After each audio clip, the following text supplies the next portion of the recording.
ರದ್ದಾಗಬೇಕು ರದ್ದಾಗಬೇಕು OCCC ರದ್ದಾಗಬೇಕು ಬೇಕೇ ಬೇಕು ನ್ಯಾಯ ಬೇಕು ಬೇಕೇ ಬೇಕು ನ್ಯಾಯ ಬೇಕು ಒಳ್ಳೆಯ ನಿರ್ಧಾರವನ್ನು ತಗೊಳ್ಳೋ ಸರ್ಕಾರಕ್ಕೆ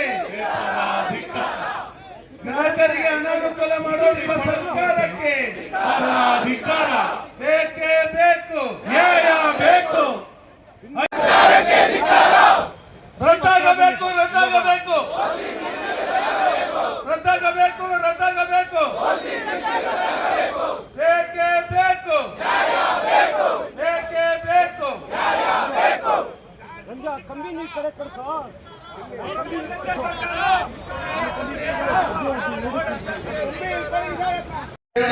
ತಾವು ಈ ಸಭೆಯನ್ನು ಉದ್ದೇಶಿಸಿ ಎರಡು ಮಾತಾಡಬೇಕಾಗಿ ಕೇಳ್ತೀನಿ. ಎಲ್ರಿಗೂ ನಮಸ್ಕಾರ. ಕರ್ನಾಟಕ ರಾಜ್ಯ ಅನುಮತಿ ಪಡೆದ ಗುತ್ತಿಗೆದಾರರ ಸಂಘದ ಅಧ್ಯಕ್ಷರು ಹಾಗೂ ಪದಾಧಿಕಾರಿಗಳಾದಂತಹ ವೇದಿಕೆಯ ಮೇಲಿರ್ತಕ್ಕಂತಹ ಎಲ್ಲ ಪದಾಧಿಕಾರಿಗಳೇ ಹಾಗೂ ಎಲ್ಲ ಅನುಮತಿ ಪಡೆದ ಗುತ್ತಿಗೆದಾರರೇ ಹಾಗೂ ಗ್ರಾಹಕರೇ, ಇದಕ್ಕೆ ಇವತ್ತು ತಮ್ಮ ಪ್ರತಿಭಟನೆಗೆ ಸಂಬಂಧಪಟ್ಟಂತೆ ಮುಂಚಿತವಾಗಿ ನಮಗೆ ಅಧ್ಯಕ್ಷರು ತಿಳಿಸಿದ್ರು. ಇವತ್ತು ಬೆಳಿಗ್ಗೆಯಿಂದ ಸುಮಾರು ಈಗ 5 ಗಂಟೆಯ ತನಕ ತಾವು ಸುದೀರ್ಘವಾಗಿ ಇದಕ್ಕೆ ಸಂಬಂಧಪಟ್ಟಂತೆ ಚರ್ಚೆಯನ್ನ ಮಾಡಿದ್ದೀರಿ. ಮಧ್ಯಾಹ್ನ ನಾನು ಒಂದು ರೌಂಡ್ ಬಂದು ಹೋದೆ. ಇನ್ನೂ ಚರ್ಚೆಗಳು ಮುಗ್ದಿರಲಿಲ್ಲ. ರಮೇಶ್ ಅವರು ಬಂದು ನಾನು ಆಮೇಲೆ ಮುಗಿದ ಮೇಲೆ ಹೇಳಿ ಕಳಿಸ್ತೀನಿ ಅಂತ ಹೇಳಿದ್ರು. ಸುಮಾರು 1:30-2 ಗಂಟೆಗೆ ಒಂದು ರೌಂಡ್ ನಾನು ಬಂದು ಹೋದೆ. ಈಗ ಮುಖ್ಯವಾಗಿ 5-6 ವಿಷಯಗಳನ್ನ ರಮೇಶ್ ಅವರು ಈಗ ಚರ್ಚೆ ಮಾಡಿದ್ದಾರೆ, ಮನವಿಯಲ್ಲಿ ಕೂಡ ನಮಗೆ ಕೊಟ್ಟಿದ್ದಾರೆ. ಅದರಲ್ಲಿ ಪ್ರಮುಖವಾದದ್ದು ತಾವೆಲ್ಲರೂ ಇಲ್ಲಿ ಬರಲಿಕ್ಕೆ ಕಾರಣವಾದಂಥದ್ದು OC ವಿಚಾರ. ಅಂದ್ರೆ ನಾವೀಗ ಏನು ಸುಪ್ರೀಂ ಕೋರ್ಟ್ ನ್ಯಾಯಾಲಯದ ಆದೇಶದ ಮೇರೆಗೆ ಈಗ ಎಲ್ಲಾ ಕಟ್ಟಡಗಳಿಗೂ OC ಇಲ್ಲದೆ ನಾವೇನು ಕನೆಕ್ಷನ್ಸ್ ಕೊಡ್ತಾ ಇಲ್ಲ. ಅದು ಪ್ರಮುಖವಾದ ವಿಷಯ ಆಗಿದೆ. ತಾವು ಈಗಾಗಲೇ ಸುಮಾರು 1 ವರ್ಷದಿಂದ ತಾವು ಇಲ್ಲೇ ಒಂದು ಪ್ರತಿಭಟನೆಯನ್ನ ನೀವು ಮಾಡಿದ್ರಿ. ನಾನೇ ಒಂದು ಮನವಿಯನ್ನು ಸ್ವೀಕರಿಸಿದೆ. 16 ಬಾರಿ ಸರ್ಕಾರದಲ್ಲಿ ಉನ್ನತ ಮಟ್ಟದಲ್ಲಿ ಸಭೆಗಳಾಗಿದೆ. ಏನಾದರೂ ಮಾಡಿ ಗ್ರಾಹಕರಿಗೆ ನಾವು ಈ ಸಮಸ್ಯೆಯನ್ನು ಬಗೆಹರಿಸಿಕೊಡ್ಬೇಕು ಅನ್ನೋಂಥದ್ದು ಸನ್ಮಾನ್ಯ ಮುಖ್ಯಮಂತ್ರಿಗಳು, ಸನ್ಮಾನ್ಯ ಉಪಮುಖ್ಯಮಂತ್ರಿಗಳು, ಸನ್ಮಾನ್ಯ ಇಂಧನ ಸಚಿವರು ಹಾಗೂ ಉಳಿದಂತಹ ಗ್ರಾಮೀಣಾಭಿವೃದ್ಧಿ ಸಚಿವರು ಹಾಗೂ ನಗರಾಭಿವೃದ್ಧಿ ಸಚಿವರುಗಳು, ಇದು ಈ ಒಂದು ಮುಖ್ಯವಾಗಿ 5 ಮುಖ್ಯಮಂತ್ರಿಗಳು ಮತ್ತು 4 ಸಚಿವರಿಗೆ ಒಳಪಡತಕ್ಕಂತಹ ವಿಷಯ. ಇದಕ್ಕೆ ಸಂಬಂಧಪಟ್ಟಂತೆ ಸುದೀರ್ಘವಾದ ಚರ್ಚೆ ಆಗಿದೆ. ಸನ್ಮಾನ್ಯ ಮುಖ್ಯ ಕಾರ್ಯದರ್ಶಿಗಳ ಹಂತದಲ್ಲಿ, ACS ಹಂತದಲ್ಲಿ ಸಾಕಷ್ಟು ಚರ್ಚೆಗಳಾಗಿದೆ. ಪದಾಧಿಕಾರಿಗಳ ಜೊತೆಗೆ ಚರ್ಚೆ ಆಗಿದೆ.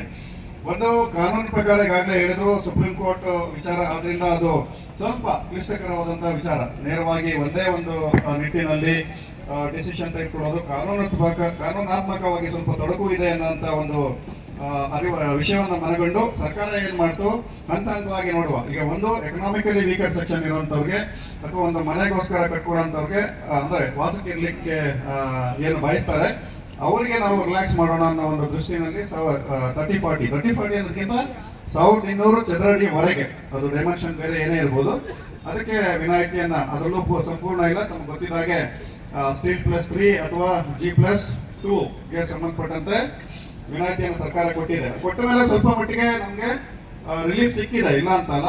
ಬಟ್ ಬಹಳಷ್ಟು ಗ್ರಾಹಕರು 30-40 ಹೆಚ್ಚಿನ ಫ್ಲೋರ್ ಹಾಕಿರೋಂಥವ್ರು ಮತ್ತೆ ಆಡ್ ಡೈಮೆನ್ಷನ್ ಇರೋಂಥವ್ರು, ಕೆಲವರು ನಮ್ಗೆ ಬರ್ತದೆ 1200 ಚದರಡಿ ಅಂತ ನಾವು ಹೇಳ್ತೀವಿ, 1300 ಬಂದ್ಬಿಡುತ್ತೆ ಆಡ್ ಸೈಡ್ಸ್. ಅದು ನೆಕ್ಸ್ಟ್ ಹೈಯರ್ ಡೈಮೆನ್ಷನ್ ಅಲ್ಲ, ಆದ್ರೂ ಸಹ 1200 ಮೇಲ್ಗಡೆ ಬರ್ತದೆ. ಸ್ವಲ್ಪ ಟೆಕ್ನಿಕಲ್ ಇಶ್ಯೂಸ್ ಇದೆ. ಇಂಥದನ್ನೆಲ್ಲ ನಾವು ಈಗಾಗಲೇ ಪಟ್ಟಿ ಮಾಡಿದ್ದೀವಿ. ಯಾವ್ದು ನಮ್ದು ಅಕ್ಕಪಕ್ಕದಲ್ಲಿದೆ. ಫಾರ್ ಎಕ್ಸಾಂಪಲ್ ಇದಕ್ಕೆ ಇನ್ನೊಂದು ವಿಚಾರ ಇದೆ. 30-40 ಕೆಳಗಡೆ ಒಂದು ಸರ್ವೆಂಟ್ ರೂಮ್ ಇರ್ತದೆ. ಇಂಥದೆಲ್ಲ ಸಮಸ್ಯೆ. ಮೇಲ್ಗಡೆಗೆ 3 ಫ್ಲೋರ್ ಆದ್ಮೇಲೆ ಒಂದು ಹೆಡ್ ರೂಮ್ ಅಂತ ಹಾಕೊಂಡಿರ್ತಾರೆ, ಲಿಫ್ಟ್ ರೂಮ್ ಅಂತ ಹಾಕೊಂಡು, ಅಥವಾ ಲಿಫ್ಟ್ ಪಕ್ಕದಲ್ಲಿ ಒಂದು ವಾಟರ್ ಟ್ಯಾಂಕ್ಗೆ ಹಾಕೊಂಡು ಒಂದು ಸಣ್ಣದೊಂದು ರೂಮ್ ಹಾಕಿರ್ತಾರೆ. ಇವನ್ನೆಲ್ಲ ಹೇಗೆ ಡೀಲ್ ಮಾಡುವಂಥದ್ದು, ಇಂಥದೆಲ್ಲ ಸಾಕಷ್ಟು ವಿಷಯಗಳು ನಮ್ಮ ಗಮನಕ್ಕೆ ಬಂದಿದೆ. ಸೊ ಇದನ್ನೆಲ್ಲ ನಾವು ಪಟ್ಟಿ ಮಾಡಿ ಸರ್ಕಾರದ ಗಮನವನ್ನು ಈಗಾಗಲೇ ಸೆಳೆಯಲಿಕ್ಕೆ ನಾನು ರೆಡಿಯನ್ನ ಮಾಡ್ಕೊಂಡಿದ್ದೇನೆ. ಇನ್ನೊಂದು ಇದಕ್ಕೆ ಸಂಬಂಧಪಟ್ಟಂತೆ ಹಳ್ಳಿಗಳಿಗೆ ಸಂಬಂಧಪಟ್ಟಂತೆ ರಮೇಶ್ ಅವರು ಹೇಳಿದ್ರು, ಈಗ ಕೊಟ್ಟಿಗೆ, ದನದ ಕೊಟ್ಟಿಗೆ ಇರ್ಬೋದು, ಕುರಿ ಕೊಟ್ಟಿಗೆ ಇರ್ಬೋದು, ಕೋಳಿ ಸಾಕಾಣಿಕೆ, ಅಥವಾ ಅವ್ರ ತೋಟದಲ್ಲಿ ಒಂದು ಮನೆ, ಅದು ತೋಟದಲ್ಲಿರೋ ಮನೆ 1200 ಅಡಿಗಿಂತ ಕಡಿಮೆನೂ ಇರ್ಬೋದು ಅಥವಾ ಹೆಚ್ಚು ಇರ್ಬೋದು.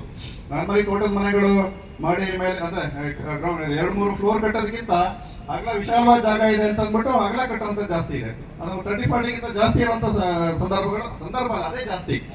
ಸೊ ಇಂಥದ್ದೆಲ್ಲ ನಮ್ಮ ಗಮನಕ್ಕೆ ಬಂದಿದೆ. ಇಂಥದನ್ನೆಲ್ಲ ಪಟ್ಟಿ ಮಾಡಿ ಈಗ ಸರ್ಕಾರಕ್ಕೆ ನಾನು ಒಂದು ಪ್ರಸ್ತಾವನೆಯನ್ನ ಕಳಿಸ್ಕೊಡ್ತಾ ಇದ್ದೇನೆ. ಇದು ಒಂದು ವಿಚಾರ ಆಯಿತು. ಒಂದು 30-40 ಡಿವಿಯೇಷನ್ಸ್, ಸ್ವಲ್ಪ ನಿಯರೆಸ್ಟ್ ಮೆಜರ್ಮೆಂಟ್ ಇರುವಂಥದ್ದು. ಇನ್ನೊಂದು ಗ್ರಾಮೀಣ ಭಾಗದಲ್ಲಿ ಸಾಕಷ್ಟು ರೈತರಿಗೆ ತೊಂದರೆ ಆಗುವಂಥದ್ದು ಸಾಕಷ್ಟು ಐಟಮ್ಸ್ ಇದೆ, ನಾವು ಲಿಸ್ಟ್ ಮಾಡಿದ್ದೇವೆ. ಜೊತೆಗೆ ಉಳಿದಂಥದ್ದು ಪ್ರಾಬ್ಲಮ್ ಜಾಸ್ತಿಯಾಗಿ ನಮ್ಮ ಕಣ್ಮುಂದೆ ಉಳಿದಿರೋಂಥದ್ದು. ಸೌತ್ ಇನ್ನೂರು ಚದರಡಿಗಿಂತ ಹೆಚ್ಚಿನ ವಿಸ್ತೀರ್ಣದಲ್ಲಿ ಇರೋಂಥದಕ್ಕೆ ನಾವು OC ಇಲ್ದೇ ಕೊಡಕ್ಕೆ ಆಗ್ತದೆ ಸದ್ಯದ ಪರಿಸ್ಥಿತಿನಲ್ಲಿ. ಹಾಗಾಗಿ ಇದಕ್ಕೆ ಸಂಬಂಧಪಟ್ಟಂತೆ ಈಗಾಗಲೇ ಸರ್ಕಾರದ ಹಂತದಲ್ಲಿ ಸಾಕಷ್ಟು ಚರ್ಚೆಗಳಾಗಿದ್ದಾವೆ. ತಾವು ಸಹ ಭೇಟಿಯಾಗಿದ್ದೀರಿ, ಸನ್ಮಾನ್ಯ ಮುಖ್ಯಮಂತ್ರಿಗಳಿಗೆ, ಸನ್ಮಾನ್ಯ ಉಪಮುಖ್ಯಮಂತ್ರಿಗಳಿಗೆ, ಸನ್ಮಾನ್ಯ ಇಂಧನ ಸಚಿವರಿಗೆ ಭೇಟಿಯಾಗಿ ನಮ್ಮನ್ನು ಕೂಡ ಬಂದು ಈಗ ಭೇಟಿಯಾಗಿದ್ದೀವಿ ಅಂತ ಅಂದ್ಬಿಟ್ಟು ನಮಗೆ ನಮ್ಮ ಸಂಘದ ಅಧ್ಯಕ್ಷರು ನಮ್ಮ ಗಮನಕ್ಕೆ ತಂದಿದ್ದಾರೆ. ಇದು ಬಂದಂತಹ ಸಭೆಗಳೆಲ್ಲ ಸರಿಯಾದ ಮಾಹಿತಿಯನ್ನು ನಾವು ಸಬ್ಮಿಟ್ ಮಾಡ್ತಾ ಇದೀವಿ. ರಮೇಶ್ ಅವರು ಹೇಳಿದ್ರು ಅವಾಗ 4 ಫಾರ್ ಎಕ್ಸಾಂಪಲ್ ಬೆಸ್ಕಾಂನಲ್ಲಿ 4/4/25 ಕಟ್ ಆಫ್ ಡೇಟ್ ಅಂತ ಮಾಡ್ಕೊಂಡ್ವಿ. ಅಲ್ಲಿ ತನಕ ನೋಂದಣಿ ಆಗಿರೋಂಥದ್ದು ಅಥವಾ 17/4/24 ಏನು ಸುಪ್ರೀಂ ಕೋರ್ಟ್ ಆರ್ಡರ್ ಬಂತು, ಅದ್ರ ಹಿಂದೆ ನೋಂದಣಿ ಆಗಿರ್ತಕ್ಕಂಥ ಎಲ್ಲ ತಾತ್ಕಾಲಿಕ ಸಂಪರ್ಕಗಳು, ಇಂಥದಕ್ಕೆಲ್ಲ ಒಂದು ರಿಲೀಫ್ ಕೊಡೋದ್ರ ಸಂಬಂಧಪಟ್ಟಂತೆ ನಾವೀಗಾಗಲೇ ಮಾಹಿತಿಯನ್ನ ನಾವು ಸಿದ್ಧಪಡಿಸಿದ್ದೇವೆ. ಸರ್ಕಾರದ ಹಂತದಲ್ಲಿ ಈಗಾಗಲೇ ಹೇಳಿದಾಗೆ ಸೆಷನ್ ನಡೀತಾ ಇದೆ. ನಾವು ಸನ್ಮಾನ್ಯ ಮುಖ್ಯಮಂತ್ರಿಗಳು, ಸನ್ಮಾನ್ಯ ಉಪಮುಖ್ಯಮಂತ್ರಿಗಳು ಹಾಗೂ ಸನ್ಮಾನ್ಯ ಇಂಧನ ಸಚಿವರು ಹಾಗೂ ಉಳಿದಂತಹ 2 ಸಚಿವರು, ಸನ್ಮಾನ್ಯ ಗ್ರಾಮೀಣಾಭಿವೃದ್ಧಿ ಮತ್ತೆ ನಗರಾಭಿವೃದ್ಧಿ, ಇವುಗಳಿಗೆ ಸಂಬಂಧಪಟ್ಟಂತೆ ಕಳೆದ ಸಲ ಸಭೆ ಆದಾಗ ತಮಗೆಲ್ಲ ಗೊತ್ತು, ಮಾನ್ಯ ಮುಖ್ಯ ಕಾರ್ಯದರ್ಶಿಗಳು, ಅಡ್ವೊಕೇಟ್ ಜನರಲ್ ಅವರು, ಲೀಗಲ್ ಅಡ್ವೈಸರ್, ಪ್ರತಿಯೊಂದು ಸುಮಾರು 10 ಕ್ಯಾಬಿನೆಟ್ ಸಚಿವರ ಹಂತದಲ್ಲಿ ಒಂದು ಸಭೆ ಆಯಿತು. ಹಾಗಾಗಿ ಕೆಲವೊಂದು ಕಾನೂನು ತೊಡಕುಗಳು ಅವ್ರಿಗೆ ಸರ್ಕಾರಕ್ಕೆ ಮಾಡಬಾರ್ದು ಅನ್ನೋದು ಖಂಡಿತ ಇಲ್ಲ, ತಮಗೆಲ್ಲ ಗೊತ್ತಿದೆ. ಈಗ ಇನ್ನೊಂದು ವಿಚಾರ ಬಂತು. ಈಗ ಒಂದು ಗ್ರಾಹಕರಿಗೆ ಅಷ್ಟೇ ಅಲ್ಲ, ನಮ್ಮ ಕಂಪನಿಗಳಿಗೂ ಸಹ ಕಷ್ಟ ಆಗಿದೆ. ಇದ್ರಲ್ಲಿ ಏನಾಗಿದೆ, ಗ್ರಾಹಕರಿಗೆ ತುಂಬಾ ಕಷ್ಟ ಆಗಿದೆ. ಗ್ರಾಹಕರಿಂದ ತಾವು ಲೈಸೆನ್ಸ್ ಕಾಂಟ್ರಾಕ್ಟರ್ಸ್ ಕೆಲಸ ಒಪ್ಕೊಂಡಿರ್ತೀರಿ, ಮುಗಿಸ್ಲಿಕ್ಕೆ ಆಗ್ತಾ ಇರೋದಿಲ್ಲ, ಅರ್ಧಂಬರ್ಧದಲ್ಲಿ ನಿಂತಿರುತ್ತೆ. ಅದು ತಮಗೆ ತೊಂದರೆ. ಅದು ಕಂಪ್ಲೀಟ್ ಆಗ್ತಾನೆ ನಮ್ಗೆ ಕಂಪನಿಗೆ ಬೇಕಾದಂತಹ ಏನು ಆದಾಯ ನಿರೀಕ್ಷಿಸ್ತಾ ಇದೀವಿ, ಅದನ್ನ ಕಂಪನಿಗೂ ಕೂಡ ತೊಂದರೆ, ಎಲ್ರಿಗೂ ತೊಂದರೆ ಆಗಿದೆ ಇದರಿಂದ, ಅಥವಾ ಇಂಧನ ಇಲಾಖೆಗೆ ಇದರಿಂದ ಬಹಳ ಏನು ಒಳ್ಳೇದಾಗಿಲ್ಲ. ಬಟ್ ವಿಷಯ ಏನಂತಂದ್ರೆ, ಅಥವಾ ಸರ್ಕಾರ ಯಾವುದೇ ಹಂತದಲ್ಲಿ ಉನ್ನತ ಮಟ್ಟದಲ್ಲಿ ಕೊಡಬಾರ್ದು ಅನ್ನೋಂಥದ್ದು ಯಾವ ಹಂತದಲ್ಲೂ ಇಲ್ಲ, ಕೊಡಬೇಕು ಅನ್ನೋಂಥದ್ದು ಎಲ್ರಿಗೂ ಇದೆ. ಬಟ್ ಹೇಗೆ ಕೊಡಬೇಕು, ಕಾನೂನಾತ್ಮಕವಾಗಿ ನಾವು ಸುಪ್ರೀಂ ಕೋರ್ಟ್ ಆದೇಶದ ವಿರುದ್ಧ ಆಗಬಾರ್ದು ಅನ್ನೋ ನಿಟ್ಟಿನಲ್ಲಿ ಅದನ್ನ ಸರ್ಕಾರ ಚಿಂತನೆ ನಡೆಸಿದೆ. ಇದಕ್ಕೆ ಸಂಬಂಧಪಟ್ಟಂತೆ ತಮ್ಮ ಮನವಿಯಲ್ಲಿರ್ತಕ್ಕಂಥ ಅಂಶಗಳನ್ನು ನಾನು ಯಥಾವತ್ತಾಗಿ ಸರ್ಕಾರದ ಎಲ್ಲ ಉನ್ನತ ಮಟ್ಟದ ಸಚಿವರು, ಸನ್ಮಾನ್ಯ ಮುಖ್ಯಮಂತ್ರಿಗಳು ಎಲ್ರಿಗೂ ನಾನು ಗಮನಕ್ಕೆ ತರುವಂತದ್ದನ್ನು ಮಾಡ್ತೇನೆ. ರಮೇಶ್ ಅವರು ಈಗಾಗಲೇ ಹೇಳಿದ್ರು, ಸನ್ಮಾನ್ಯ ಇಂಧನ ಸಚಿವರು ಇಲ್ಲಿ ಹೆಡ್ ಕ್ವಾರ್ಟರ್ ಇದ್ರೆ ಅವರೇ ಬರ್ತಾ ಇದ್ರು. ಅವರು ಡೆಲ್ಲಿ ಒಂದು ಮೀಟಿಂಗ್ಗೆ ಹೋಗಿದ್ದಾರೆ, ಇವತ್ತು ಹೆಡ್ ಕ್ವಾರ್ಟರ್ ಇಲ್ಲ ಅವರು. ಸೊ ಅವ್ರಿಗೂ ಸಹ ನಾನು ಸಂಪೂರ್ಣ ಮಾಹಿತಿಯನ್ನು ಕೊಟ್ಟು ಇದಕ್ಕೆ ಸಂಬಂಧಪಟ್ಟಂತೆ ಶೀಘ್ರವಾಗಿ ಪರಿಹಾರವನ್ನು ಕಂಡುಹಿಡಿಯಲಿಕ್ಕೆ ಏನು ಪ್ರಯತ್ನ ಮಾಡ್ಬೋದು, ಅದು ಒತ್ತಡವನ್ನು ಸರ್ಕಾರದ ನಮ್ಮ ಇತರ ಇಲಾಖೆಗಳ ಮೇಲೆ ಮತ್ತೆ ತಮ್ಮೆಲ್ಲ ಅನಿಸಿಕೆಗಳನ್ನು ನಾನು ಯಥಾವತ್ತಾಗಿ ಅವರಿಗೆ ಸಬ್ಮಿಟ್ ಮಾಡ್ತೇನೆ. ಮತ್ತೆ ರಮೇಶ್ ಅವರು ಈ ಗವರ್ಮೆಂಟ್ ಆರ್ಡರ್ ಬಗ್ಗೆ ಹೇಳಿದ್ರು, ಒಂದು ತುಂಡು ಗುತ್ತಿಗೆಗೆ ಸಂಬಂಧಪಟ್ಟಂತೆ. ಇದು ಸನ್ಮಾನ್ಯ ಇಂಧನ ಸಚಿವರ ನೇತೃತ್ವದಲ್ಲಿ ಒಂದು ಸಭೆಯಾಗಿ ಒಂದು ಸಬ್ ಕಮಿಟಿ ಮಾಡಿ ಅದನ್ನ ನಾವೇ ಎಲ್ಲ ಕೋಆರ್ಡಿನೇಟ್ ಮಾಡಿ ಅದು ಸರ್ಕಾರಕ್ಕೆ ಕಳಿಸಿ ಒಂದು ಗವರ್ಮೆಂಟ್ ಆರ್ಡರ್ನ ಇಶ್ಯೂ ಮಾಡಿಸಿದ್ದೀವಿ. ಕೆಲವೊಂದನ್ನ ನಾವು ಟೆಂಡರ್ನಲ್ಲಿ ಮಾಡಬಾರ್ದು, ಅದು ತುಂಡು ಗುತ್ತಿಗೆಯನ್ನ ಲೋಕಲಿ ರೋಸ್ಟರ್ ಪ್ರಕಾರ ಮಾಡಬೇಕು ಅಂತ ಆಗಿದೆ. ಕೆಲವೊಂದು ಕಂಪನಿಗಳಲ್ಲಿ ಅದು ಆಗ್ತಾ ಇಲ್ಲ ಅಂತ ಹೇಳಿದ್ದಾರೆ. ಬಟ್ ಇಲ್ಲಿ ಬೆಸ್ಕಾಂನಲ್ಲಿ ಆಗ್ತಾ ಇದೆ ಅಂತ ರಮೇಶ್ ಅವರು ಲಾಸ್ಟ್ ಟೈಮ್ ಬಂದಾಗ ನಮಗೆ ಹೇಳಿದ್ರು. ನಮ್ಮಲ್ಲೂ ಏನಾದ್ರು ತೊಂದರೆ ಇದ್ರೆ ನಾವು ಸರಿಪಡಿಸ್ತೇವೆ. ಬಟ್ ಬೇರೆ ಕಂಪ್ನಿಗೆ ಸಂಬಂಧಪಟ್ಟಂತೆ ಕೆಲವೊಂದು ಆಗ್ತಾ ಇಲ್ಲ ಅಂತ ಮೊದಲು ನನಗೆ ವೈಯಕ್ತಿಕವಾಗಿ ಭೇಟಿಯಾದಾಗಲೂ ಕೂಡ ಆಫೀಸ್ನಲ್ಲಿ ಹೇಳಿದ್ದಾರೆ. ಸೊ ಇದೊಂದು ಸಭೆಯನ್ನ ನಾನು ಮಾಡಿಸ್ತೇನೆ. ಇದು ಸಭೆಯನ್ನ ಎಲ್ಲ MDಗಳು ಒಳಗೊಂಡಂತೆ ACS ನೇತೃತ್ವದಲ್ಲಿ ಅಥವಾ ಸಚಿವರ ನೇತೃತ್ವದಲ್ಲಿ ಅದನ್ನ ಒಂದು ಸಭೆಯನ್ನ ಮಾಡಿಸಿ ಎಲ್ರಿಗೂ ಒಂದು ಯೂನಿಫಾರ್ಮ್ ಆಗಿ ಅದನ್ನ ಫಾಲೋ ಮಾಡೋ ರೀತಿ ಅದನ್ನ ಮಾಡ್ತೀವಿ. ನಾವೇನ್ ಹೇಳ್ತೀವಿ, ಒಂದ್ ಕಡೆ ಒಂಥರ ಆಗ್ತಾ ಇದೆ, ಅದು ಎಲ್ಲೋದ್ರು ಕನ್ಫ್ಯೂಷನ್. ಕೆಲವರು ನಾವು ಹೋಗಿ ಅಲ್ಲಿ ಕೇಳಿದ್ರೆ ಕೆಲವೊಂದು ಅಧಿಕಾರಿಗಳು ಅದಕ್ಕೆ ಸ್ಪಂದಿಸ್ತಿಲ್ಲ ಅನ್ನೋಂಥದ್ದು ವಿಚಾರ ಇದೆ. ಅದನ್ನ ನಾವು ಮೀಟಿಂಗ್ ಮಾಡಿ ಸರ್ಕಾರದಿಂದ ನೇರವಾಗಿ ಅವರಿಗೆ ನಿರ್ದೇಶನವನ್ನು ಕೊಡೋ ತರ ಮಾಡಿಸ್ತಾರೆ. ಸ್ಮಾರ್ಟ್ ಮೀಟರ್ ವಿಚಾರ ತಾವು ಹೇಳಿದಿರಿ, ಇದು ಸನ್ಮಾನ್ಯ ಯಾಕೆ ನಮ್ಮ ವ್ಯಾಪ್ತಿಗೆ ಬರೋದಿಲ್ಲದ್ರಿಂದ ಸನ್ಮಾನ್ಯ ಹೌದು ನೀವೊಂದ್ಸರಿ ಸನ್ಮಾನ್ಯ ಸಚಿವರಿಗೆ ಇವರು ಒಂದು ಮನವಿಯನ್ನು ಕೊಟ್ಟರು, ಅದನ್ನ ನೋಡಿ ಹೇಳಿ ಅಂತ ನನಗೂ ಕೂಡ ಹೇಳಿದ್ದಾರೆ. ಈಗ ನಾನು ಮಾನ್ಯ ಸಚಿವರಿಗೆ ಗಮನಕ್ಕೆ ತರ್ತೇನೆ. ಡಿಸಿಷನ್ ಅವರ ಹಂತದಲ್ಲಿ ಆಗ್ತದೆ. ಮುಂದಿನ ವಾರದಲ್ಲಿ ಯಾವಾಗಾದ್ರೂ ನಾನು ನಿಮ್ಮ ಅಂದ್ರೆ ಪದಾಧಿಕಾರಿಗಳಿಗೆ ಮಿನಿಸ್ಟರ್ ಒಂದು ಡಿಸ್ಕಷನ್ ಸೆಟಪ್ ಮಾಡ್ತೀನಿ. ಆ ಟೈಮಲ್ಲಿ ಅದನ್ನ ಚರ್ಚೆ ಮಾಡೋಣ. ಮತ್ತೆ ಕಾಂಟ್ರಾಕ್ಟರ್ಸ್ ಬೆನೆವಲೆಂಟ್ ಫಂಡ್ಗೆ ಸಂಬಂಧಪಟ್ಟಂತೆ ತಾವು ಕೂಡ ಅವರು ಹೇಗೆ ಮಾಡಿದ್ದಾರೆ ಏನು ಅಂದ್ಬಿಟ್ಟು 3-4 ಸರ್ಕ್ಯುಲರ್ ಅದರಲ್ಲಿ ಕೋಡ್ ಆಗಿದೆ. ಅದನ್ನ ತರಿಸ್ಬಿಟ್ಟು ಆದಷ್ಟು ಶೀಘ್ರವಾಗಿ ಇದನ್ನ ನಾವು ಆಪರೇಷನೈಸ್ ಮಾಡಲಿಕ್ಕೆ ನಾವು ಕ್ರಮವನ್ನು ವಹಿಸ್ತೇವೆ. ಈ 5 ಕಂಪನಿಗಳ ಸಭೆ ಈಗಾಗಲೇ ಹೇಳಿದ್ರೆ, ಇನ್ನೊಂದು ಪ್ರಾಬಬ್ಲಿ ರಮೇಶ್ ಅವರು ಪದೇ ನಮ್ಗೆ ಹೇಳುವಂಥದ್ದು ಮತ್ತೆ ಇವಾಗ ಅವರು ಮರ್ತಂತ ಕಾಣುತ್ತೆ. ಈ ಆಕ್ಸಿಡೆಂಟ್ಸ್ ಏನಾಗ್ತದಲ್ಲ, ಈ ನಿಮ್ಮ ಎಲೆಕ್ಟ್ರಿಕಲ್ ವರ್ಕ್ ನಡಿಬೇಕಾದ್ರೆ ಕೆಲವರೊಬ್ಬರಿಗೆ ಪರ್ಮನೆಂಟ್ ಡಿಸಬಿಲಿಟಿ ಆಗ್ತದೆ, ಕೆಲವರು ಪ್ರಾಣ ಕಳ್ಕೊಂತಾರೆ. ಅದಕ್ಕೆ ಸಂಬಂಧಪಟ್ಟಂತೆ ಒಂದು ಏನಾದ್ರೂ ಒಂದು ವ್ಯವಸ್ಥೆ ಹಾಕಬೇಕು ಅಂತ ಹೇಳಿದ್ರೆ ಅದು ಈ ಕಾಂಟ್ರಾಕ್ಟರ್ಸ್ ಬೆನೆವಲೆಂಟ್ ಫಂಡ್ ನಲ್ಲಿ ಕವರ್ ಆದ್ರೆ ಅದಲ್ಲೇ ಮಾಡೋಣ, ಅಥವಾ ಇನ್ನೊಂದು ಇನ್ಶೂರೆನ್ಸ್ ಒಂದು ನಾವು ಯೋಚನೆ ಮಾಡ್ತಾ ಇದೀವಿ. ಇನ್ಶೂರೆನ್ಸ್ ಮಾಡಿ ಅದು ಏನಾದ್ರೂ ನಮ್ಮ ಕಂಪನಿಯಿಂದ ಮತ್ತೆ ಲೈಸೆನ್ಸ್ ನಿಮ್ಮ ಎಲೆಕ್ಟ್ರಿಕಲ್ ಕಾಂಟ್ರಾಕ್ಟರ್ಸ್ ಇಂದ ಒಂದು ಸಹಯೋಗದೊಂದಿಗೆ ಒಂದು ಚರ್ಚೆ ಮಾಡ್ತೀನಿ ನಾನು ಯಾವ ರೀತಿ ಮಾಡ್ಬೋದು ಅಂತ. We will come out with solution. ಅದು ಹೇಳಿದ್ರು ನಿಮ್ಗೆಲ್ಲರೂ ಗೊತ್ತಿರೋಂಥದ್ದು. ಅದು ಒಂದು ಅಚಾತುರ್ಯ ಆಗ್ತದೆ, ಅವ್ರಿಗೆ ಪರ್ಮನೆಂಟ್ ಡಿಸಬಿಲಿಟಿ ಆಗ್ತದೆ ಅಥವಾ ತೀರ್ಕೊಂತಾರೆ, ಲೋಕಲಿ ಲಾಟ್ ಆಫ್ ಇಶ್ಯೂಸ್ ಇರ್ತದೆ. ಆವಾಗ ಕಾಂಟ್ರಾಕ್ಟರ್ಸ್ ನೀವು ಕೈಯಿಂದ ಖರ್ಚು ಮಾಡಬೇಕಾಗ್ತದೆ, ಪ್ರಾಬ್ಲಮ್ ಸಾಲ್ವ್ ಮಾಡಲಿಕ್ಕೆ ಆಗೋದಿಲ್ಲ ಇಂಥದ್ದು. ಹಾಗಾಗಿ ಏನೋ ಒಂದು ಎಸ್ಟಾಬ್ಲಿಷ್ ಸಿಸ್ಟಮ್ ಇದ್ರೆ ಅನುಕೂಲ ಆಗ್ತದೆ ಅಂತ ಒಂದನ್ನು ಪದೇ ಪದೇ ಬಂದಾಗ ನಮ್ಮ ಗಮನವನ್ನು ಸೆಳೆದಿದ್ದಾರೆ. ಅದನ್ನು ಕೂಡ ನಾವು ಪರಿಹರಿಸ್ತೇವೆ ಅಂತ ಅಂದ್ಬಿಟ್ಟು ನಾನು ಹೇಳ್ತೇನೆ. ಇಷ್ಟನ್ನ ಹೇಳಿ ತಾವೆಲ್ಲರೂ ದೂರದ ಊರುಗಳಿಂದ ಇಡೀ ರಾಜ್ಯದಿಂದ ನಿಮ್ಮ ಇಲ್ಲಿ ಬಂದು ಎಲ್ಲ ಎಸ್ಕಾಂಗಳ ವ್ಯಾಪ್ತಿಯಿಂದ ಬಂದು ತಾವು ತಮ್ಮ ಅನಿಸಿಕೆಗಳನ್ನು ನೇರವಾಗಿ ಹಾಗೂ ನಿಮ್ಮ ಪದಾಧಿಕಾರಿಗಳ ಮುಖಾಂತರ ಸರ್ಕಾರದ ಗಮನವನ್ನು ಸೆಳೆದಿದ್ದೀರಿ. ಇದನ್ನು ನಾವು ಸಕಾರಾತ್ಮಕ ತೆಗೆದುಕೊಂಡು ಸರ್ಕಾರದ ಹಂತದಲ್ಲಿ ಪರಿಹಾರವನ್ನು ಮಾಡಲಿಕ್ಕೆ ನಾನು ಪ್ರಾಮಾಣಿಕ ಪ್ರಯತ್ನ ಮಾಡ್ತೀನಿ. Thank you. ಕೊಡುವ ಮುಖಾಂತರ ವಿದ್ಯುತ್ ಸಂಪರ್ಕವನ್ನು ಕೊಡಬೇಕು. ಈಗಾಗಲೇ 18/9/2025 ಒಂದು ಕ್ಯಾಬಿನೆಟ್ ಏನು ನಿರ್ಣಯವನ್ನು ಮಾಡಿದ್ದೀರಾ, ಬೆಳಗಾವಿ ಅಧಿವೇಶನದಲ್ಲಿ ಒನ್ ಟೈಮ್ ರಿಲ್ಯಾಕ್ಸೇಷನ್ ಬಗ್ಗೆ ಚರ್ಚೆ ಮಾಡಿ ಸುಗ್ರೀವಾಜ್ಞೆಯನ್ನು ತಂದು ವಿನಾಯಿತಿಯನ್ನು ಕೊಡುವಂಥ ಒಂದು ಆದೇಶವನ್ನು ಮಾನ್ಯ ಮುಖ್ಯಮಂತ್ರಿಗಳು ಅಧಿಕಾರಿಗಳಿಗೆ ತಿಳಿಸಿದ್ರು. ಈಗ ಸೆಷನ್ ನಡೀತಾ ಇದೆ. ಆ ಒನ್ ಟೈಮ್ ವಿನಾಯಿತಿಯನ್ನು ನೀಡುವ ಮುಖಾಂತರ ರಾಜ್ಯದ 16 ಲಕ್ಷಕ್ಕೂ ಅಧಿಕ ಕಟ್ಟಡಗಳಿಗೆ ವಿದ್ಯುತ್ ಸಂಪರ್ಕದಿಂದ ವಂಚಿತರಾಗಿರುವಂಥ ಗ್ರಾಹಕರಿಗೆ ಅನುಕೂಲ ಮಾಡಿಕೊಡ್ಬೇಕಂತ ನಾನು. ಸಮಸ್ಯೆ ಕಳೆದ 11 ತಿಂಗಳಿಂದ ಯಾವುದೇ ಕಟ್ಟಡಗಳಿಗೆ ವಿದ್ಯುತ್ ಸಂಪರ್ಕ ಇಲ್ಲ, ಅದೇ ಸಮಸ್ಯೆ. ಹಾಗೆ ರೈತರು ಕೋಳಿ ಫಾರಮ್ಮು ಅಥವಾ ಹೈನುಗಾರಿಕೆ ಇತರ ಕೃಷಿ ಚಟುವಟಿಕೆಗಳಿಗೂ ಸಹ ಓಸಿ ಬೇಕು ಅಂತ ಕೇಳ್ತಾ ಇದ್ದಾರೆ. ಮತ್ತು ಅಲ್ಲಿಂದ ಬಂದರೆ ಸ್ಮಾಲ್ ಸ್ಕೇಲ್ ಇಂಡಸ್ಟ್ರಿಗಳು ಕಳೆದ 11 ತಿಂಗಳಿಂದ ಬೆಸ್ಕಾಂ ವ್ಯಾಪ್ತಿಯಲ್ಲಿ ಅಂದರೆ 8 ಜಿಲ್ಲೆಗಳಲ್ಲಿ ಒಂದೇ ಒಂದು ಸ್ಮಾಲ್ ಸ್ಕೇಲ್ ಇಂಡಸ್ಟ್ರಿಗೆ ವಿದ್ಯುತ್ ಸಂಪರ್ಕವನ್ನು ಕೊಟ್ಟಿಲ್ಲ, ಅದಕ್ಕೂ ಓಸಿ ಬೇಕು ಅಂತ ಹೇಳ್ತಾರೆ. ಸೊ ಇದನ್ನೆಲ್ಲ ಮನಗಂಡು ಇವತ್ತು ಏನಾಗಿದೆ, ಆರ್ಥಿಕ ಪರಿಸ್ಥಿತಿ ಏನಾಗ್ತಾ ಇದೆ, ಲಕ್ಷಾಂತರ ಜನ ಒಬ್ಬರು ಗ್ರಾಹಕರು ಇವಾಗ ಮಾತಾಡುವಾಗ ಹೇಳ್ತಾ ಇದ್ರು 6 ಕೋಟಿ ಖರ್ಚು ಮಾಡಿ ನಾನು ಕಟ್ಟಡವನ್ನು ಮಾಡಿದ್ದೀನಿ, 7 ತಿಂಗಳು ಮುಗಿದಿದೆ, ನಾವು ಸಾವು ಬದುಕಿನ ಮಧ್ಯೆ ಬದುಕ್ತಾ ಇದ್ದೀವಿ ಅಂತ ಹೇಳಿ.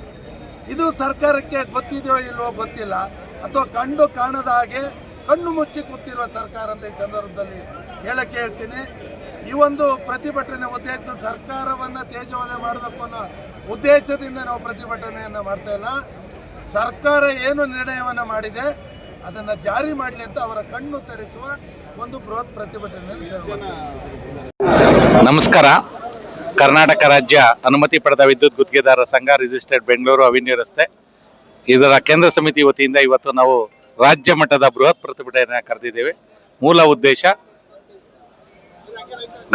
ಸರ್ವೋಚ್ಚ ನ್ಯಾಯಾಲಯದ ಆದೇಶದ ಪ್ರಕಾರ ಯಾವುದೇ ಕಟ್ಟಡಗಳಿಗೆ ವಿದ್ಯುತ್ ಸಂಪರ್ಕವನ್ನು ನೀಡ್ತಾ ಇಲ್ಲ. ಈ ಆದೇಶ ಡಿಸೆಂಬರ್ 24ರಲ್ಲಿ ಸರ್ವೋಚ್ಚ ನ್ಯಾಯಾಲಯದ ಆದೇಶ ಆಗಿತ್ತು. ಆ ಆದೇಶದ ಹಿನ್ನೆಲೆಯಲ್ಲಿ ರಾಜ್ಯ ಸರ್ಕಾರ 4/4 ನಂತರ ಯಾವುದೇ ಕಟ್ಟಡಗಳಿಗೆ ವಿದ್ಯುತ್ ಸಂಪರ್ಕವನ್ನು ನೀಡ್ತಾ ಇರಲಿಲ್ಲ. ನಾವು ಈಗ ಇವತ್ತಿನ ಏನು ಬೇಡಿಕೆ ಇಟ್ಟಿದ್ದೀವಿ ಅಂದರೆ, ಹಿಂದೆ ಸರ್ವೋಚ್ಚ ನ್ಯಾಯಾಲಯದ ಆದೇಶಕ್ಕಿಂತ ಮುಂಚೆ ತಾತ್ಕಾಲಿಕ ವಿದ್ಯುತ್ ಸಂಪರ್ಕಗಳನ್ನು ಪಡೆದು ಹಲವಾರು ಇದು ವರ್ಕ್ ಆರ್ಡರ್ ಆಗಿರ್ಬೋದು, ಇಂಟಿಮೇಷನ್ ಆಗಿರ್ಬೋದು, ದುಡ್ಡು ಕಟ್ಟಿಸ್ಕೊಂಡಿರ್ತಾರೆ. ಅಂಥ ಕಟ್ಟಡಗಳಿಗೆ ಒಂದು ಟೈಮ್ ರಿಯಾಯಿತಿಯನ್ನು ನೀಡಿ ಅಂಥ ಕಟ್ಟಡಗಳಿಗೆ ವಿದ್ಯುತ್ ಸಂಪರ್ಕವನ್ನು ನೀಡಿ ಅಂತ ಹೇಳಿ ನಾವು ರಾಜ್ಯ ಸರ್ಕಾರಕ್ಕೆ ಹಲವಾರು ಬಾರಿ ಮನವರಿಕೆ ಮಾಡಿದ್ವಿ. ಖುದ್ದಾಗಿ ಮಾನ್ಯ ಮುಖ್ಯಮಂತ್ರಿಗಳನ್ನ, ಇಂಧನ ಸಚಿವರನ್ನ ಮತ್ತೆ ಉಪಮುಖ್ಯಮಂತ್ರಿಗಳನ್ನ ಭೇಟಿ ಮಾಡಿದ್ವಿ. ಅವರು ಅದರ ಫಲವಾಗಿ 30-40 ಸೈಟ್ಗೆ ಗ್ರೌಂಡ್ +3 ಫ್ಲೋರ್ಸ್ ಅಪ್ಪರ್ ಫ್ಲೋರ್ಗೆ ಸಿಲ್ಟ್ +3 ಅಪ್ಪರ್ ಫ್ಲೋರ್ಗೆ ರಿಯಾಯಿತಿಗಳನ್ನು ನೀಡಿದ್ದಾರೆ. ಮತ್ತೆ ಗ್ರಾಮೀಣ ಪ್ರದೇಶದಲ್ಲಿ ಕೃಷಿ ಚಟುವಟಿಕೆಗಳಿಗೆ ಕೌಶೆಡ್ ಇರ್ಬೋದು, ಕೋಳಿ ಫಾರ್ಮ್ ಇರ್ಬೋದು, ಹಾಗೂ ಇನ್ನಿತರಗಳಿಗೂ ಯಾವುದಕ್ಕೂ ವಿದ್ಯುತ್ ಸಂಪರ್ಕ ನೀಡ್ತಾ ಇಲ್ಲ. ಆದ್ರಿಂದ ಇಂಡಸ್ಟ್ರಿ ಕಾರ್ಖಾನೆಗಳಿಗೂ ವಿದ್ಯುತ್ ಸಂಪರ್ಕ ನೀಡ್ತಾ ಇಲ್ಲ. ಈ ಕಾರ್ಖಾನೆಗೆ ಇಂಡಸ್ಟ್ರಿಗಳಿಗೂ ಸಂಪರ್ಕ ನೀಡದೇ ಇರೋದ್ರಿಂದ ಹಲವಾರು ಸಣ್ಣ ಪುಟ್ಟ ಕಾರ್ಖಾನೆಗಳಿಗೆ ಮತ್ತೆ ಲೇಬರ್ಗಳಿಗೆ ನಿರುದ್ಯೋಗ ಸಮಸ್ಯೆ ಉಂಟಾಗಿದೆ. ಜೊತೆಗೆ ಹಲವಾರು ಈ ಕಟ್ಟಡ ಈಗೇನು ವಿದ್ಯುತ್ ಸಂಪರ್ಕ ಇಲ್ಲ ಅಂದ್ರೆ ಕಟ್ಟಡಗಳ ನಿರ್ಮಾಣ ಕುಂಠಿತ ಆಗುತ್ತೆ. ನಿರ್ಮಾಣ ಕುಂಠಿತ ಆದಾಗ ಲೇಬರ್ಗಳಿಗೆ ತೊಂದರೆ ಆಗುತ್ತೆ. ಗಾರೆ ಕೆಲಸದವ್ರು ಇರ್ಬೋದು, ಪ್ಲಂಬರ್ ಇರ್ಬೋದು, ಪೇಂಟರ್ ಇರ್ಬೋದು, ಬಿಲ್ಡಿಂಗ್ ಸಂಬಂಧಪಟ್ಟ ಏನ್ ಲೇಬರ್ ಇರ್ತಾರೋ ಅವ್ರಿಗೆಲ್ಲರೂ ತೊಂದರೆ ಆಗ್ತಾ ಇದೆ. ಜೊತೆಗೆ ನಿರುದ್ಯೋಗ ಸಮಸ್ಯೆನೂ ಆಗ್ತಾ ಇದೆ ಜನಕ್ಕೆ. ಆಮೇಲೆ ಅದರಿಂದ ಚೈನ್ ಲಿಂಕು ಇಂಡಸ್ಟ್ರಿಗೆ, ಈ ಬಿಲ್ಡಿಂಗ್ಗೆ ಸಂಬಂಧಪಟ್ಟ ಏನು ವಸ್ತುಗಳು ಇರ್ಬೋದು, ವೈರ್ ಇರ್ಬೋದು, ಸಿಮೆಂಟ್ ಇರ್ಬೋದು, ಲಾಕ್ ಮತ್ತೆ ಹಾರ್ಡ್ವೇರ್ ಐಟಮ್ಸ್ ಇರ್ಬೋದು, ಹಲವಾರು ಐಟಮ್ಸ್ಗಳು ಸೇಲ್ ಆಗದೆ ಇದ್ದಾಗ ಇಂಡಸ್ಟ್ರಿಗೂ ಅದು ಎಫೆಕ್ಟ್ ಆಗ್ತಾ ಇದೆ. ಆದ್ರಿಂದ ಜನದಲ್ಲಿ ನಿರುದ್ಯೋಗ ಸಮಸ್ಯೆ ಜಾಸ್ತಿ ಆಗ್ತಾ ಇದೆ. ಜೊತೆಗೆ ಹಣದ ಕೊರತೆ, ನಿರುದ್ಯೋಗ ಸಮಸ್ಯೆ, ಇದರದಿಂದ ಬೇರೆ ತರದ ಚಟುವಟಿಕೆಗಳು ಆಗ್ತಾ ಇದೆ. ಆದ್ರಿಂದ ನಾವು ಘನ ಸರ್ಕಾರಕ್ಕೆ ಮನವರಿಕೆ ಮಾಡಿ ಈ OCCC ಇಂದ ರಿಯಾಯಿತಿ ಮಾಡಿ. ಈ OCCC ಸುಪ್ರೀಂ ಕೋರ್ಟ್ ಆದೇಶ ಆಗಿದ್ರು ಇತರ ರಾಜ್ಯದಲ್ಲಿ ಇದನ್ನ ಇಂಪ್ಲಿಮೆಂಟ್ ಮಾಡಿಲ್ಲ. ಕರ್ನಾಟಕದಲ್ಲಿ ಮಾತ್ರ ಯಾಕೆ ಇಂಪ್ಲಿಮೆಂಟ್ ಮಾಡಿದ್ದೀರಾ? ನಾವು ಸರ್ವೋಚ್ಚ ನ್ಯಾಯಾಲಯದಕ್ಕೆ ಆದೇಶ ವಿರುದ್ಧ ಮಾತಾಡ್ತಾ ಇಲ್ಲ. ಈ ಹಿಂದೆ ಆಗಿರುವಂತ ಕಟ್ಟಡಗಳಿಗೆ ತಾತ್ಕಾಲಿಕ ವಿದ್ಯುತ್ ಸಂಪರ್ಕ ಪಡ್ಕೊಂಡು ಬ್ಯಾಂಕಲ್ಲಿ ಲೋನ್ ತಗೊಂಡವ್ರೆ, ಕೈ ಸಾಲ ಮಾಡಿದ್ದಾರೆ, ಅವ್ರಿಗೆ ವಿದ್ಯುತ್ ಸಂಪರ್ಕ ಇಲ್ಲದೆ ಬಾಡಿಗೆದಾರರು ಬರ್ತಾಯಿಲ್ಲ, ಅಥವಾ ಅವ್ರ ಕಟ್ಟಡ ಕಟ್ಕೊಂಡಿರೋ ಮನೆಗೆ ಸ್ವಂತವಾಗಿ ಕಟ್ಕೊಂಡಂತವ್ರು ಅವ್ರ ಮನೆಗೆ ಹೋಗಕ್ ಆಗ್ತಾ ಇಲ್ಲ. ಆದ್ರಿಂದ ಈ ತರ ಹಲವಾರು ಸಮಸ್ಯೆಗಳಿವೆ. ಸರ್ಕಾರ ನೀವು ಹಲವಾರು ಜನಪರ ಕಾರ್ಯಕ್ರಮಗಳನ್ನ ಮಾಡಿದಿರಿ, ಹಲವು ಕೊಡುಗೆಗಳನ್ನ ಉಚಿತವಾಗಿ ಕೊಡ್ತಾ ಇದ್ದೀರಿ. ಈ ವಿದ್ಯುತ್ ಸಂಪರ್ಕವನ್ನ ಕೊಡಿ ಅಂತ ಹೇಳಿ ಸರ್ಕಾರಕ್ಕೆ ಹಲವಾರು ಮನವರಿಕೆ ಮಾಡಿದ್ರು ಸಹ ಅವರು ಕಾಲಹರಣ ಮಾಡಿ ನಮಗೆ ಯಾವುದೇ ರೀತಿ ಪ್ರತಿಕ್ರಿಯೆ ಮಾಡದೇ ಇರೋದ್ರಿಂದ ಇವತ್ತು ನಾವು ಈ ಪ್ರತಿಭಟನೆ ಕರೆದಿದ್ದೀವಿ. ಧನ್ಯವಾದಗಳು. HV ಚಂದ್ರಬಾಬು. ನಮ್ದು ನಮ್ಮ ರಾಜ್ಯಾದ್ಯಂತ ನಮ್ಮ ಸಂಘದಲ್ಲಿ 15,000 ಸದಸ್ಯರನ್ನ ಹೊಂದಿದ್ದೀವಿ. ನಮ್ಮ ಕಾರ್ಮಿಕರು ಅವರು ಇತರರೆಲ್ಲ ಸೇರಿ ಸುಮಾರು 30 ಲಕ್ಷ ಜನಕ್ಕೂ ನಾವು ಅಧಿಕಾರ ಇದ್ದೀವಿ. 31 ಜಿಲ್ಲಾ ಸಮಿತಿಗಳಿವೆ, 203 ತಾಲೂಕು ಸಮಿತಿಗಳಿವೆ ರಾಜ್ಯ ಮಟ್ಟದಲ್ಲಿ. ಎಲ್ಲಾ ರಾಜ್ಯ ಮಟ್ಟದಲ್ಲಿ ನಾವು ದೊಡ್ಡ ಮಟ್ಟದ ಪ್ರತಿಭಟನೆಯನ್ನ ಹಮ್ಮಿಕೊತೀವಿ. ನಮ್ಮ ಎಲ್ಲರ ಒಗ್ಗಟ್ಟಿನಿಂದ ಸಾಯಂಕಾಲದವರೆಗೂ ಇವತ್ತು ಏನಾಗುತ್ತೆ, ಶಾಂತಿಯುತವಾಗಿ ಈ ಪ್ರತಿಭಟನೆಯಲ್ಲಿ ಭಾಗವಹಿಸಿ ಯಾವುದೇ ಉದ್ವೇಗಕ್ಕೊಳಗಾಗದೆ ಅಥವಾ ಆಚೆ ಹೋಗದೆ ಈ ಪ್ರತಿಭಟನೆ ಸಕ್ಸಸ್ ಆಗಕ್ಕೆ ಎಲ್ಲರೂ ಶಾಂತಿಯುತವಾಗಿ ಈ ಪ್ರತಿಭಟನೆಯಲ್ಲಿ ಭಾಗವಹಿಸಿ ಅಂತ ಕೇಳ್ಕೊತೀನಿ. ನಾನು HV ಚಂದ್ರಬಾಬು, ರಾಜ್ಯ ಪ್ರಧಾನ ಕಾರ್ಯದರ್ಶಿ, ಬೆಂಗಳೂರು.